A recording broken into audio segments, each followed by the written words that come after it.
بسم اللہ الرحمن الرحیم۔ السلام علیکم خواتین و حضرات، میں ہوں آپ کا جنید سلیم اور آپ دیکھ رہے ہیں انصاف ڈیجیٹل۔ ناظرین، اس سے پہلے کہ آپ کو ایک دو بہت اہم خبریں یا ڈیولپمنٹس سے آگاہ کروں، میں ذکر کرنا چاہتا ہوں، بلکہ آپ سے سوال کرنا چاہتا ہوں کہ کیا آپ کو یاد ہے کہ کچھ عرصہ پہلے پاکستان کے ایک نئے چیف جسٹس بنے تھے؟ غالباً جسٹس یحییٰ افریدی نام تھا ان کا۔ کوئی یاد آیا آپ کو؟ کافی دن سے ان کا نام بالکل نہیں سننے میں آ رہا، کوئی ریمارکس بھی نہیں آ رہے، کوئی ان کا بیان بھی سامنے نہیں آ رہا، ان کی عدالت میں لگا ہوا کوئی کیس نہیں آ رہا، آبزرویشنز بھی نہیں آ رہی، فیصلے بھی نہیں آ رہے۔ بس ویسے ہی میں نے آپ سے پوچھا ہے کیونکہ بہت ساری توقعات تھیں جسٹس یحییٰ افریدی صاحب سے، تو ذہن میں سوال اس لیے پیدا ہوا کہ بہت کچھ ہو گیا ملک میں، خون کی ندیاں بہہ گئیں، ساری چیزیں اپ سائڈ ڈاؤن ہو گئیں، لیکن ابھی تک یحییٰ افریدی صاحب کی طرف سے کچھ بھی سننے میں یا دیکھنے میں نہیں آیا۔ آج ان کو لکھے گئے ایک خط کے حوالے سے ان کا ذکر ضرور کانوں میں ان کا نام پڑا ہے۔ جسٹس منصور علی شاہ صاحب نے ان کو خط لکھا ہے، اپنے چیف جسٹس یحییٰ افریدی صاحب کو خط لکھا ہے کہ جی 26ویں آئینی ترمیم پہ فل کورٹ بلایا جائے اور اس پہ غور کیا جائے، اور انہوں نے 2 ہائی کورٹس کے حوالے سے بھی وہاں پہ ججز کی تقرریاں جو ہوئی ہیں اس کے حوالے سے بھی کہا ہے کہ ان پہ بھی غور کیا جائے۔ اور بڑا عجیب معاملہ ہے، میں خود بہت حیران ہوں۔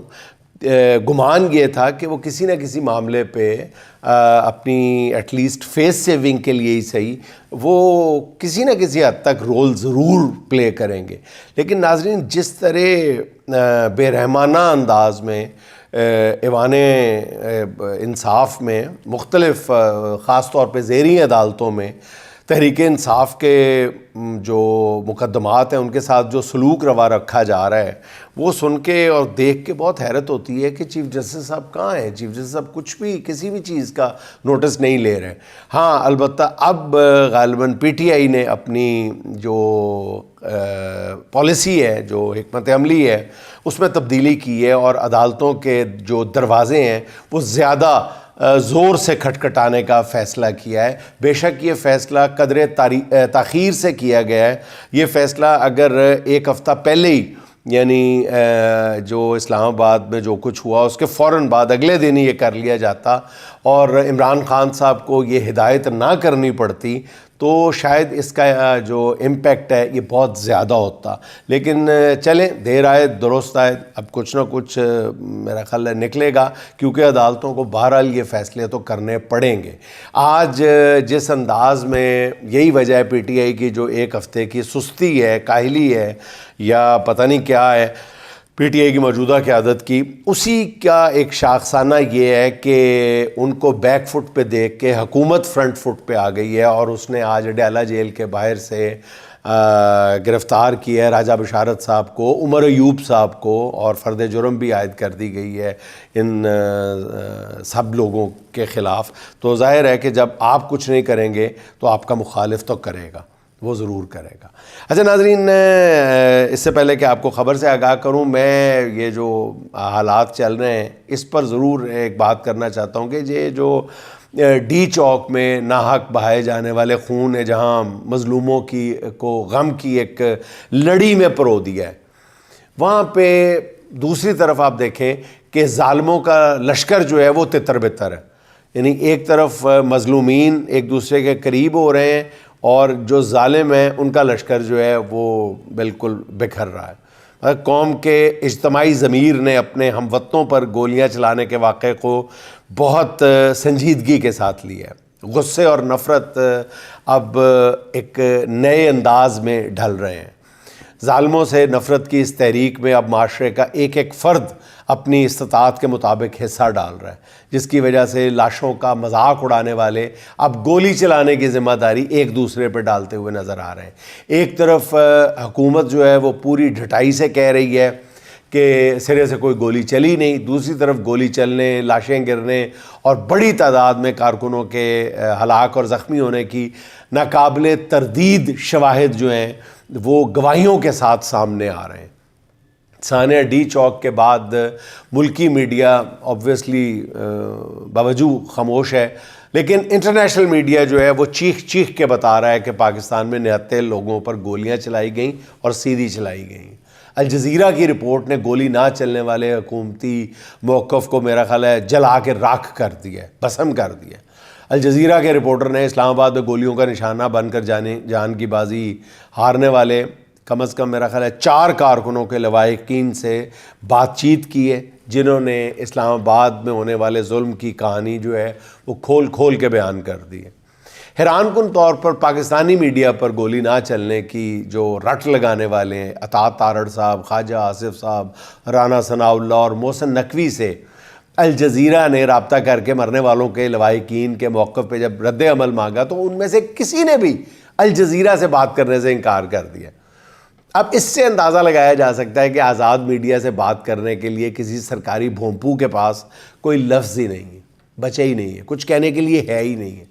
اچھا، دوسری طرف ناظرین جیسے میں نے عرض کیا کہ پی ٹی آئی نے دیر آئے درست سمت میں پیش قدمی ایٹ لیسٹ شروع کر دی ہے، اور جیسا میں نے پہلے کہا کہ اگر یہ ایک ہفتہ پہلے کر لیا جاتا تو اس کے زیادہ ثمرات سامنے آنے تھے۔ پی ٹی آئی کے قائدین نے اسلام آباد میں ایک جو اچھا کام کیا ہے وہ اسلام آباد میں جان کی بازی ہارنے والے کارکنوں کے گھروں میں پہنچ رہی ہے پی ٹی آئی کی قیادت، ان کے لواحقین کو حوصلہ دے رہی ہے، اور ان لواحقین کے ویڈیو پیغام بھی ریکارڈ کیے جا رہے ہیں۔ اس بارے میں یہ خاکسار جو ہے آپ کو پیشگی اطلاع دے رہا ہے کہ آنے والے دنوں میں پی ٹی آئی کے جو حکمران پی ٹی آئی کے لوگ ہیں وہ حکمرانوں کو ایک بہت بڑا سرپرائز دیں گے۔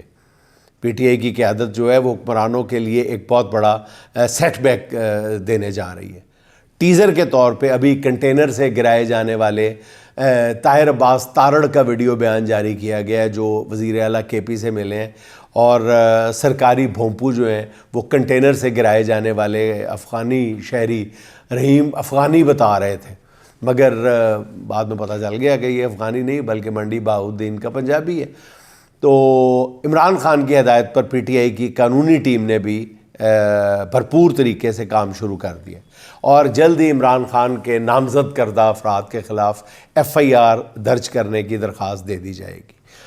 تو یہ تو پتہ ہی ہے ناظرین آپ سب کو کہ ایف آئی آر درج نہیں کی جائے گی، معاملہ عدالت میں جائے گا۔ اگر عدالت ایف آئی آر درج کرنے کا حکم دیتی ہے تو پھر حکومت کے لیے ایک نئی مصیبت کھڑی ہو جائے گی، اور اگر عدالت ایسا حکم نہیں دیتی تو پھر عوام کی نظروں میں جو عدالتیں مزید ڈسکریڈٹ ہو جائیں گی، جو پہلے ہی بہت حد تک اپنی عزت اور وقار کھو بیٹھی ہوئی ہیں۔ دوسری طرف حکومت اور اسٹیبلشمنٹ کے درمیان بڑے سنجیدہ نوعیت کے اختلافات کی خبریں جو ہیں وہ اب حقیقت کے قریب تر لگنے لگی ہیں۔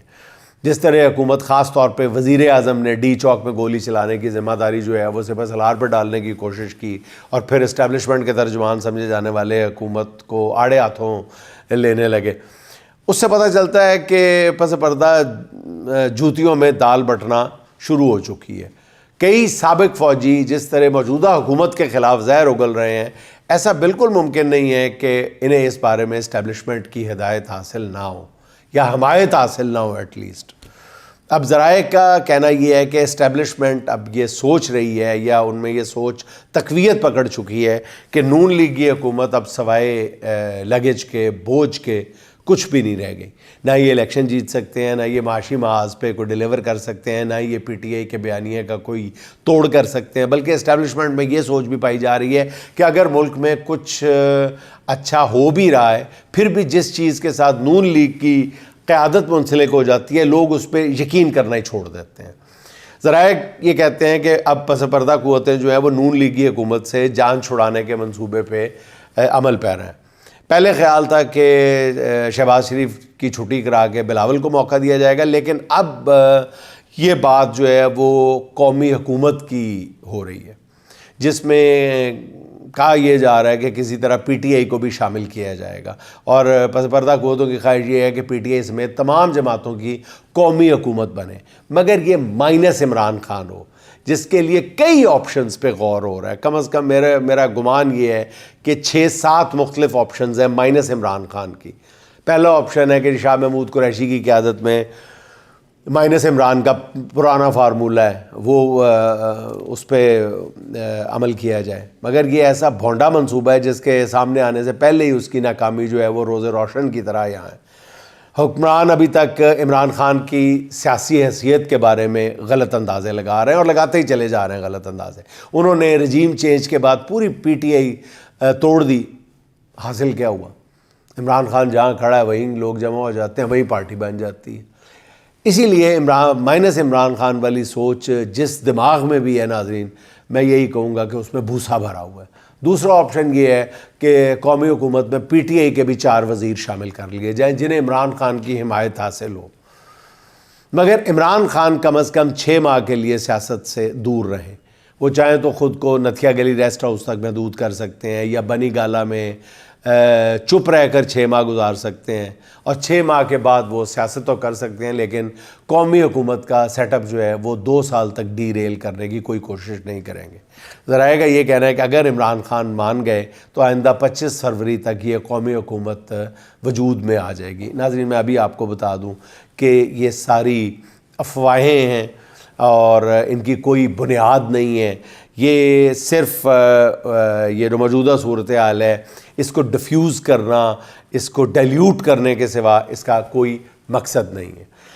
اچھا ناظرین، ایک اور آپ کو خبر جو دینا مقصود تھی وہ یہ تھی کہ طاقتور حلقوں کی جانب سے اور حکومت کی جانب سے ایک کمبائنڈ سازش کی گئی تھی، کوشش کی گئی تھی پی ٹی آئی کو توڑنے کے حوالے سے. اور جب مجھے اس کی بھنک پڑی تھی تو میرے منہ سے بھی نکلا تھا لا محالہ کہ شاید یہ حکومت کی کوشش کامیاب ہو جائے اور پی ٹی آئی کو توڑنے میں حکومت اس بار اس حملے میں کامیاب ہو جائے. لیکن ناظرین، جس بندے کا نام عمران خان ہے اس نے ایسی چال چلی ہے، مذاکرات کی چال چل کے، مذاکراتی ٹیم تشکیل دے کے ایسی چال چلی ہے کہ اس سازش کا عمل سے پہلے ہی، اس پر عمل درآمد سے پہلے ہی وہ کرچی ہو گئی ہے. سازش ریزہ ہو کے بکھر گئی ہے. اور اب گمان یہ ہے کہ کم از کم 1 ہفتے بعد اس کو نئی پیکنگ میں اس سازش کو سامنے لایا جائے گا. اور میں آپ کو ابھی بتا دیتا ہوں کہ وہ سازش بھی بری طرح ناکام ہو جائے گی، کیونکہ اس سازش کے جو تانے بانے ہیں وہ اس موجودہ سازش سے بھی ڈھیلے بنے جا رہے ہیں اور اس کا مذاق بھی اڑے گا. اور اس سازش پہ عمل کرنے کی کوشش کی گئی تو پی ٹی آئی کو کم نقصان ہوگا، میرا خیال ہے کہ حکمرانوں کو اس سے کہیں زیادہ نقصان ہوگا. ناظرین، حضرت علی کا فرمان ہے کہ کفر کی حکومت چل سکتی ہے مگر ظلم کی نہیں. میں حیران ہوں کہ کوئی سیکھتا کیوں نہیں ہے. جابروں کے زوال سے انہیں خوف کیوں نہیں آتا؟ کیا ظالم جو ہیں وہ سوچنے سمجھنے کی صلاحیت ہی کھو بیٹھے ہیں؟ پی ٹی آئی کی نفرت میں حکمران ملک کی جڑیں کھوکھلی کرنے میں بھی لگے ہوئے ہیں. ان کو احساس تک نہیں ہے کہ وہ کس جلتی پہ تیل کا پھینک رہے ہیں، وہ کس قدر خوفناک کھیل کھیل رہے ہیں. پنجاب اور خاص طور پہ اسلام آباد کو پختونوں کے لیے نو گو ایریا بنایا جا رہا ہے. ڈی چوک پر احتجاج کرنے والوں کو ایک طرف گولیوں سے چھلنی کر دیا گیا اور اب اسلام آباد میں رہنے والے معمولی کام کرنے والے پختون بچے اور نوجوان حکمرانوں کا ہدف ہے. ایک کہانی ایسی ہے کہ زبان بیان کرنے سے قاصر ہے. دل جو ہے وہ درد سے بھر آتا ہے. کوئی ریاست اپنے بچوں کے ساتھ ایسا سلوک کیسے روا رکھ سکتی ہے؟ گزشتہ روز اسلام آباد دہشت گردی کی عدالت میں پی ٹی آئی کے جلسے میں شرکت کے الزام میں گرفتار 400 کے قریب افراد کو جس انداز میں پیش کیا گیا، وہاں جو سلوک ان کے ساتھ روا رکھا گیا، وہ پتھر سے پتھر دل کے انسان کے آنکھوں میں آنسو لانے کے لیے کافی ہے. سب قیدی پشتون تھے. ان میں سے کسی کا بھی سیاست یا احتجاج سے دور دور تک کوئی تعلق نہیں تھا. 99% قیدی جو تھے وہ عام مزدور تھے. کوئی بائکیا والا تو کوئی دیہڑی دار، کوئی کسی کیفیٹیریا کا ویٹر تو کوئی سڑک کے کنارے مونگ پھلی بیچنے والا، کسی کو راہ چلتے اٹھا لیا تو کسی کو دکان سے گھسیٹ کر نکالا گیا صرف نمبر پورے کرنے کے لیے. پولیس کے ہتھے جو پختون چڑھا اسے دھر لیا گیا. اس سے خوفناک کھیل اور کیا کھیلا جا سکتا ہے؟ ملکی سلامتی کا معاملہ ہے اور یہ لوگ کس انداز میں ایک شخص کی دشمنی میں کتنا آگے بڑھ گئے۔ وہاں موجود ایک وکیل نے بتایا کہ عدالت کے احاطے سے باہر ایک خاتون، اس کی بیٹی گڑ گڑاتے ہوئے اس کے قدموں میں گر گئے۔ ماں کا دوپٹہ گرا ہوا تھا، چہرہ آگ کے گولے کی طرح دہک رہا تھا، سرخ تھا، آنکھوں سے تر، بے ہوشی کے قریب تھی، حتیٰ کہ ساتھ کھڑے پولیس والے کا دل بھی پسیج گیا۔ وکیل صاحب بتاتے ہیں کہ میں نے سنبھالا اس کو، ٹوٹی پھوٹی دری زبان میں تسلی دینے کی کوشش کی۔ بیٹی نے کہا کہ ایک ہی برادر ہے میرا، قسم بخدا ہم مسلمان ہیں، کسی سیاست کو نہیں جانتے، بخدا کچھ نہیں جانتے، ہم تو اس ملک میں کوئی نہیں ہے ہمارا، 1 روپیہ نہیں ہمارے پاس، برادر دکان میں ریپیئرنگ کا کام سیکھ رہا ہے۔ وہاں سے ان لوگوں کو اٹھا لیا اور پھر وکیل صاحب بتاتے ہیں کہ ایک قیدی وین سے دوسری اور دوسری سے تیسری بڑی مشکل سے بچے کو ڈھونڈا، ماں کو تصویر دکھائی، کیا آپ کا بچہ یہی ہے، محفوظ ہے؟ تو دکھانے کے لیے تو دکھیاری ماں میرا ہاتھ، میرے موبائل والے ہاتھ پکڑ کے موبائل کو زار و قطار چومنے لگی اور کئی منٹ تک موبائل کو سینے سے لگائے رکھا اس خاتون نے۔ یہ منظر دیکھ کے پاس کھڑے لوگ بھی بلک بلک کے رونے لگے۔ پاس موجود ایک اور پٹھان لڑکا تھا جو جوانی کی دہلیز پہ دستک دے رہا تھا۔ وکیل صاحب بتاتے ہیں کہ اس لڑکے نے قمیض کے بٹن کھولے اور شرٹ پہ کڑھائی سے کشیدہ کیا ہوا نمبر دکھا کر پشتو میں کچھ بولا۔ مجھے بات تو سمجھ نہیں آئی، وکیل صاحب کہتے ہیں، مگر جس لہجے میں وہ کچھ کہہ رہا تھا میرا کلیجہ کٹ گیا۔ اور میں نے وہاں کھڑے ایک بڑی عمر کے پٹھان نوجوان سے پوچھا کہ یہ کیا کہہ رہا ہے، تو اس نے بتایا کہ وہ آپ کو اپنا فون نمبر دکھا کر کہہ رہا ہے کہ اس نمبر پر فون کر کے میری ماں کو بتا دیں کہ میں زندہ ہوں اور مجھے پولیس پکڑ کر لے آئی ہے۔ اب ماں جانتی تھی کہ اپنے ہی ملک میں اس کے بیٹے پر کبھی بھی کوئی مشکل بن سکتی ہے اور اسے کبھی بھی کہیں سے بھی گرفتار کیا جا سکتا ہے، تو اس کی ماں نے اس کی شرٹ پہ کڑھائی سے موبائل نمبر لکھ دیا تھا کہ کہیں گرفتار ہو جائے تو رابطے کی کوئی سبیل تو بنے۔ دہشت گردی کی عدالت میں ناظرین دردناک صورتحال تھی۔ سارے درماندہ پشتون جو مزدور پشتون بول رہا تھا، پختون تھا، اس کے چہرے کے خد و خال نے اس کے بے کس اور لاچار پٹھان ہونے کا پتہ دیا۔ کیا معیار بنا لیا ہم نے، اسے اٹھا لیا گیا۔ پھر یہ اجتماعی سزا اور نسلی تعصب کی ناظرین بدترین شکل ہے۔ عدالت میں آیا، ہر چہرہ کرب و الم کی داستان تھا۔ ریاست اپنے بچوں کا خون چاٹ رہی ہے، بدمست حکمران بد دعاؤں کے اثار میں ہے، اور ملکی سیاست کے اس شور میں ناظرین کسی کو اندازہ نہیں کہ معاشی محاذ پہ کس قسم کی پسپائی کا سامنا ہے۔ آنے والے دن کیا ہمیں کس خطرے سے آگاہ کر رہے ہیں۔ حکومت ٹیکس جمع کرنے کا کوئی بھی ہدف پورا کرنے میں ناکام ہے۔ رواں مالی سال شروع ہونے کے بعد سے تمام معاشی اشاریے جو ہیں وہ منفی میں ٹرینڈ کر رہے ہیں۔ پہلی سمائی میں ٹیکس اپنے ہدف سے 190 ارب روپے کم جمع ہوا، 190 ارب روپے۔ دوسری سمائی میں جو 31 دسمبر کو ختم ہوئی، اس میں تخمینہ لگایا گیا ہے کہ ٹیکس ہدف سے مجموعی طور پہ 350 ارب روپے کم جمع ہوگا، اور اگر یہی ٹرینڈ رہا تو پھر اندازہ یہ ہے کہ پورے مالی سال کے دوران ٹیکس اپنے ہدف سے 1000 روپے کم جمع ہوگا، 1000 روپے، 1000 ارب روپے کم جمع ہوگا۔ اب اس صورتحال میں معروف ماہر معیشت شاہد صدیقی صاحب کا کہنا ہے کہ حکومت جس سٹاک ایکسچینج کے بڑھتے ہوئے انڈیکس کو ترقی کی علامت قرار دے رہی ہے، وہ دراصل معاشی ناکامیوں کی علامت ہے۔ ان کا کہنا ہے کہ سٹاک ایکسچینج کی مصنوعی ترقی بتا رہی ہے کہ ملکی معیشت کے ٹھیک ہونے کا کوئی امکان بھی نہیں ہے دور دور تک۔ حکومت ٹیکس جمع کرنے میں بری طرح ناکام ہوئی ہے۔ با اثر طبقات نے ٹیکس دینے سے چٹا انکار کر دیا۔ حکومت نے ان کے سامنے گھٹنے ٹیک دیے۔ وزیر اعظم دوسری طرف مہنگائی میں کمی کی نوید سنا رہے ہیں۔ پتہ نہیں ہمارے حکمران کس جہان میں بستے ہیں، انہیں کون ایسی خبریں پہنچاتا ہے۔ ملک میں بازاروں میں 180 روپے فی کلو پیاز بک رہا ہے اور ٹماٹر شاید 250 روپے سے بھی اوپر چلے گئے ہوئے ہیں۔ پتہ نہیں مہنگائی کہاں کم ہو رہی ہے۔ اچھا ناظرین، انتہائی خوفناک صورتحال ہے اس وقت آزاد کشمیر میں، جہاں کا بچہ جو ہے سراپا احتجاج ہے۔ پورے آزاد کشمیر میں ایک بھی دکان ایسی نہیں تھی جس کا شٹر اٹھایا گیا ہو۔ گزشتہ کئی روز سے مساجد میں اعلانات ہو رہے ہیں، لوگ گاڑیوں پر لاؤڈ سپیکر لگا کر پیغام پہنچا رہے تھے کہ لوگ ضروری اشیاء کا گھروں میں ذخیرہ کر لیں۔ یہ احتجاج ایک صدارتی آرڈیننس کے خلاف کیا جا رہا ہے، جس کے مطابق آزاد کشمیر کی حدود میں کسی بھی جلسے اور مظاہرے کے لیے ضروری ہوگا کہ ایک ہفتہ پہلے اسسٹنٹ کمشنر سے اس کی اجازت لی جائے، اور اس اعلان پر پورا آزاد کشمیر جو ہے وہ سراپا احتجاج ہے۔ کنٹرول میڈیا آبویسلی اس کی خبر نہیں دے پا رہا، البتہ سوشل میڈیا جو ہے وہ اس کی فوٹیجز سے بھرا ہوا نظر آ رہا ہے۔ جلسوں میں جس طرح کی نعرے بازی ہو رہی ہے، اسے سننے اور اس کے حل کے لیے میرا خیال ہے کہ اگر سنجیدہ اقدامات نہ کیے گئے تو مجھے مستقبل سے خوف آ رہا ہے۔ عوام کا موڈ بہت خطرناک ہے۔ اور ناظرین، آخر میں چلتے چلتے نعیم زرار صاحب کے دو اشعار سن لیں۔ جفائے عہد کا الزام الٹ بھی سکتا ہوں، جفائے عہد کا الزام الٹ بھی سکتا ہوں، اسے یقین نہ تھا میں پلٹ بھی سکتا ہوں، اسے یقین نہ تھا میں پلٹ بھی سکتا ہوں۔ جنوں میں ظلم کی گردن اتار لیتا ہوں، جنوں میں ظلم کی گردن اتار لیتا ہوں، تو ایک نگاہ محبت سے کٹ بھی سکتا ہوں، تو ایک نگاہ محبت سے کٹ بھی سکتا ہوں۔